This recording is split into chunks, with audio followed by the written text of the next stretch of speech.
anoo ku hadlaya afka dhalinyarada Soomaaliyeed lana hadlaya Soomaali oo dhan waxaan leeyahay horta Sharmaake uu soo baxaya hadduu Ilaahay idmo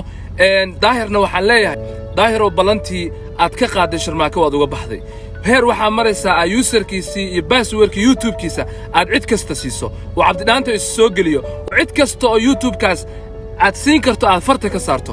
gunnimay kugu tahay sidoo kale waxaan kuu sheegayaa cid kasta oo dhalinyaro oo hami leh waxaanu jeclahay inaynu kor u qaadno laakiin adigu ma jeclid Sharma Boy waa nin dhalinyaro ah hami ayuu leeyahay wuxuu ku yiri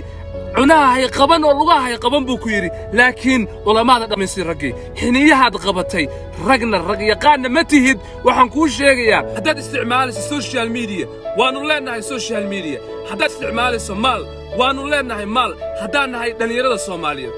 Sharma Boy waa nin dhalinyaro ah una ogolaan mayno qof kastoo dhalinyaro ah hami iyo hiigsi leh inaan ka hor istaagno